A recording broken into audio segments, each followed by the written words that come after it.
My name's Rebecca, and I work for The Mix. I am a youth support officer, which means I'm just like working on the helpline, taking web chats and supporting volunteers. I'm Emily, I'm 23 and I'm a singer, songwriter and a poet. So I know that you're going to be talking about your experiences of self-harm today. Would you be happy to just tell us a little bit about the journey that you've had with it? I was about 11, maybe 12 when I started self-harming. I kind of was going through a lot that I didn't really realise I was going through. It was like I was changing schools and just like growing up and struggling with a lot of like sexuality stuff and just so many things that are really normal for people to go through, but I just didn't have a way of dealing with it. It was like I couldn't get everything out of my head onto something else, so I took it out on myself. I was doing it every day for a few years, and it was a big part of my life for about 10 years. During that time, did you speak to anybody about it? Not really, because it's such a personal and private thing that you don't want anyone to know, and you'll go to like the most extreme lengths to not let anybody know. And there were times where I really, really wanted someone to know because I didn't want to talk about what I was going through, but I wanted someone to know that I was going through something, but I just couldn't find the words to tell them. What was it like just having that in your head? It was really hard. I mean, hiding it is the hardest thing. Like I was in summer and I was wearing jumpers and people would just, I mean, it became normal. Like every summer I'd be wearing jumpers and it became like a normal thing, but nobody could really understand why. And I would just be like, oh, I'm cold. Like, and it was so isolating and so lonely that I just got to a point where I couldn't do it on my own anymore. And what happened then? One night I reached out to a counsellor online who invited me to go and meet her, and then I worked with her for a few years to try and sort of understand what I was going through and like find something that was more positive to deal with what I was going through. Do you think that there was anything in particular that got you to a point where you felt like I'd like to talk to somebody about this and I'm ready to? There's just a point, I feel like everybody gets to this point where you just feel like I can't do this on my own anymore. Yeah. And I don't know if it was an age thing or if it was just I wanted something better than this. Do you think you'd be able to talk a little bit about the things that stopped you from talking to people about it? I was really ashamed of what I was doing, and I fell into some quite dark places on the internet with like pro self-harm sites, and that was kind of my place of like safety. But apart from that, the whole world was like telling me not to do this thing, like that it was like shameful and wrong, and like nobody really understood it at that time. Like this was 10 years ago, like 12 years ago, and it's so different now to what it was back then. But I was just really, really ashamed, and I didn't want anyone to see what I'd done to myself because it was not the nicest thing to look at. And you said it's changed a lot since then. Are you able to talk a bit about, you know, how things might be different and how attitudes might have changed a little bit since then? Yeah, I think there's more awareness. When I first started, I was the only person that I knew was doing this. Yeah. But now, you know, there is a lot more awareness and there's a lot less stigma. From what you've said, it sounds like the stigma was a big barrier to being able to be open about it and to get help. Were there any other barriers to kind of accessing that treatment and being able to get the support that you wanted? Yeah, I just didn't want to talk. I didn't want anybody to know what I was feeling in terms of my sexuality because I didn't understand it myself. And I didn't want people to worry about me. That was the biggest thing. Like, I didn't want my parents to worry or like affect their lives more than I already was. Yeah. So I just didn't talk to anybody about it. I mean, my school found out actually when I was really young, and I got shifted between the school counsellor, like being locked in a room, being put in detention and stuff like that from that. So I think getting that reaction from school, I didn't then want to go and talk to somebody else in case I got that same reaction.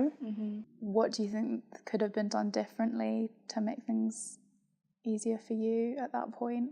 In terms of being in school, I think more awareness that this wasn't something that I should be punished for, because I was already punishing myself, so why was I being punished for punishing myself? Yeah.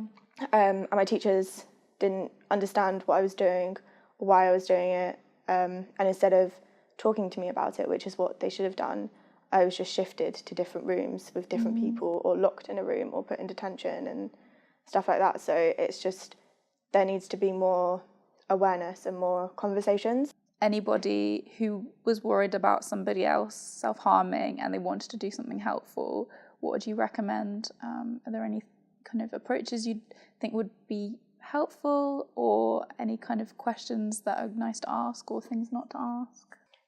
So if you suspect that somebody is self-harming, or if somebody's come and told you, I think the first thing to do is not overreact, because people really, really, really overreact. Like, this is the worst thing you could possibly be doing to yourself, and it's like not.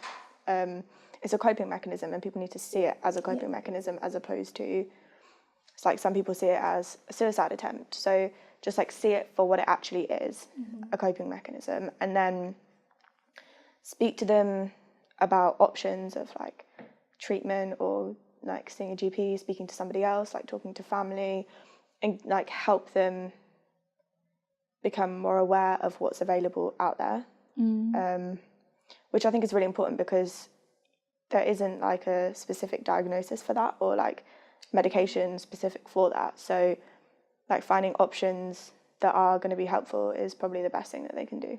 You kind of talked about different options. Of the ones that you've come across, would you be able to talk a bit about what kinds of things there are out there for people who are like seeking support for self-harm? Yeah, so I think the first thing is reaching out, which is the hardest thing. So you've got to find somebody that you think is trustworthy, who's not going to go and run and tell everybody straight away, like somebody that's going to talk to you about who they're going to tell, or who, like, talk to them, someone else with them together.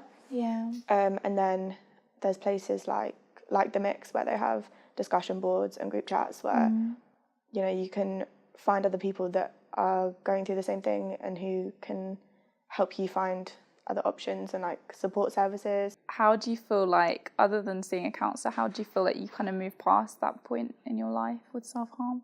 I found other ways of dealing with stuff, because everything always felt like it was just really in my head, and like I couldn't get stuff from out of my head onto anything else. So I started writing, and I would sit in a coffee shop for 5 hours and just write pages of nothing really, but like exactly how I was feeling. I'd just like free write, and then I just had like all these journals of stuff, and I could kind of pinpoint where things were going wrong after looking back on them, and that was just such a good way of getting stuff out. And then I started writing poetry and songs, and kind of turning something that's really distressing into something that is more manageable and something that I can be proud of and like look back on. That's amazing. And especially for something that feels like initially so difficult to be open about, to become something which like feels like a real strength is like awesome.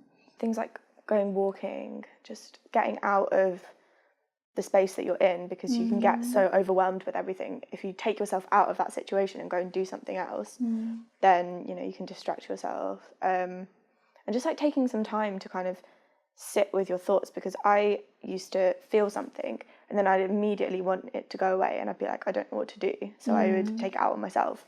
Like allowing your thoughts to come and go, I think is really important, and that's something that I could never ever do. Yeah. How did you get to a point where that was something that you could do? I think you have to just be really uncomfortable for a while. Like, as horrible as it sounds, I didn't like feeling things, but now I know that it's necessary to feel things. So I just started allowing myself to feel emotions that are uncomfortable and difficult, because it's just like a normal part of life. We all feel emotions, so just feel them and then they pass.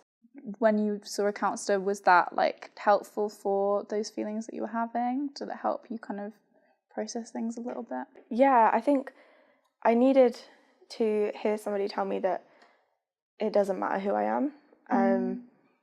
If I like somebody who's of the same gender or somebody of a different gender, like, it doesn't matter. You know, it's normal. Everybody experiences different things, and where I grew up, it was not really, I wasn't aware really of people liking the same gender or feeling like they're a different gender or stuff like that. Like, that was very unspoken about. So I just needed somebody to kind of bring me into reality instead of in this like little bubble that I'd grew up in. So that was really, really helpful just to hear, you know, and hearing other people's stories as well. Like, because on the mix you can hear other people talking about their stories and like who they are, which was just such a relief to see that like there are people who are the same as me. Yeah, completely. Like, people would just say representation matters. Yeah. And sometimes you just need to see somebody model it for you, like, and to like look at them and admire them and be like, oh, I can be that person too. I fell into the mixed community by accident. I was researching some information for a friend of mine, and then I kind of found a lot more about myself on there that was really, really, really helpful. And I stuck around for a while, and just having somewhere that's so positive when you feel so negative was like a really defining part of like recovering. So I think having that community space is really, really important. When I found the mix, I felt so much more comfortable, because I always knew, like, in the back of my head, looking at these like pro self-harm websites was like not right. And I never felt that with like the mixed community, because it was so positive and it's like moderated, whereas those other communities aren't moderated at all. You know, you're free to post whatever you want, so it can be really triggering and really graphic. It says so much about what's possible online. I know that being online, it's not always everything that you need, but I think there's a lot of conversations today about the worries about young people spending a lot of time online, but it sounds like for you it was like a really amazing, like, essential step. What's your relationship like with self-harm now? I view it really, really differently now to when I was younger. Like, it was literally my entire life. My whole thoughts were consumed by, when am I next going to be able to do this? Or like, how am I going to cover this? But now, you know, I don't cover what I've done. And like, I have like visible scarring, but I'm not ashamed of it. And I don't cover it up for other people. You know, I get people staring at me all the time, but I don't care. Like, if people want to stare, like, somebody said to me once, a scar shows that you survived something. So I'm going to be proud of surviving instead of being ashamed of going through a bad time. What was it that you think made self-harming be what you used to cope with the way that you were feeling in the situation that you were in at the time? I didn't really have anything else. If it wasn't addictive and if it wasn't habitual, I would have stopped a lot sooner. But it is so addictive. And there'd be times where I would do it even though I was fine, because I got into that habit of doing it every day. It was weird if I was going a day without doing it. So just continued for such a long time because I didn't know how to then feel like emotions again. What is self-harm to you? Self-harm to me is anything that you're using that is damaging yourself intentionally. So I think the main one that everyone thinks is that everyone's cutting themselves, but it's not that. Like, you can be burning yourself, using food or drugs or sex, literally anything that you're using to hurt yourself because you feel like you need to. Do you know what I mean? And like the myths that everyone's just cutting themselves is really, really damaging, because it only validates one part of it and like it completely invalidates every other form. So people might be like, oh, I'm not cutting myself, so I'm not self-harming, but they are still self-harming because they're pulling their hair out and stuff like that. So, what's your experience of relapse been like for you? Recovery was never straightforward. It was never going to be a straight line where I was just suddenly recovered and I was never going to relapse. And there was a few times, like when I first moved to uni, like big changes in my life, where I sort of slipped back into it a little bit, but I kind of had the tools to get myself back out. Which I think is the most important thing, that you have those tools that you can usually pull yourself back out of it. And it's not the end of the world if you do relapse. Like, you're not fully back there. It happens to everybody. So it's kind of something that you can accept and move on from. Well, thank you so much, Emily, for just sharing your experiences. I'm sure that other people are going to find them so helpful to listen to.